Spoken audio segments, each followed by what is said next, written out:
Hey everybody, Mark here. Today I'm going to go over these 3-layer Christmas ornaments that we've got. And I first want to start out by showing you how we paint the boards.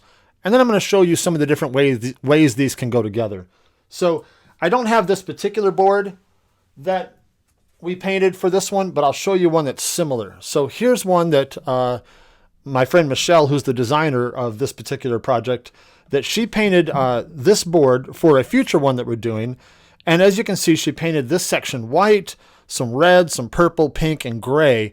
And then we're going to lay out the file so that you just simply cut out the pieces in the pre-painted areas so that you don't have to paint it afterwards. And this works really, really well, especially as long as you have some good masking that has pretty high tack that'll stick on there.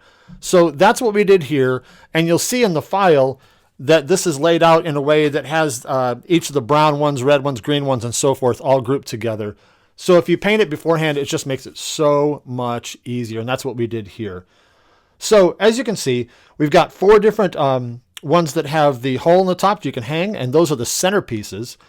And then you've got the front pieces, which are the flat pieces with no graphics, and then there's back pieces that have textures or a shape or trees or whatever. So as you can see, you can grab a back piece, like let's say you can grab the trees, and maybe we want to put this one here next if we want to, and then we can put a brown one on top like that, or we could put a red one, or we could do almost anything we want and just interchange or mix and match these things. You could put this behind it for a completely different feel like that. Maybe put white on the front like that. But it's a lot of fun just to mix and match these and put them together however you want. Now, I want to show you a couple other little things. First of all, I love these little bows. These are great because these can be put on a lot of different ones. For example, let me just grab some random ones here. Oh, and by the way, as I'm doing this, you'll see that the middle piece is intentionally a little bit smaller to give it a little bit more dimension there. So that's on purpose. I think you'll really like that. So let's say we did something like this, like that. And then you could take the bow and you could put it right there if you wanted. I think that would look really great. You could put a star on top of the tree. See if I can balance there. I cannot. There we go. Put a star on top of the tree. Whatever you want to do there. Those are really fun just to put wherever you like. A good example here again would be the candy cane. And you could put a bow on the candy cane here. You could put it down at the bottom. Again, use those however you want. I think you'll really enjoy using those pieces in that way. One little small thing. We intentionally, the first time we made this, we made some dimensional pieces, the little squiggly lines here on the gingerbread man and his buttons and his eyes and his mouth as pieces you'd cut out and put on there.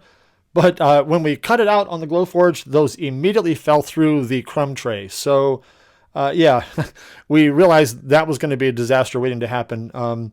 But if you guys want to, you can simply cut out your own circles and put them on there if you just have a method to be able to not lose those pieces. So I think you'd like that if you want to do that. But we just simply engraved these and painted them afterwards. That worked out great. Speaking of engraving, you could either score, like we have in the file, you could score things like this bottom piece of ground and the trunks and then paint them afterwards.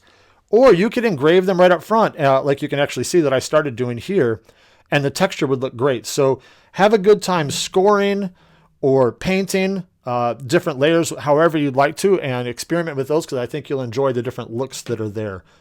But have fun interchanging the different pieces here and making all different kinds of ornaments. I think you'll really like them, and I would love to see what you guys make with it. Let me know if you have any questions, and we will see you in the next one.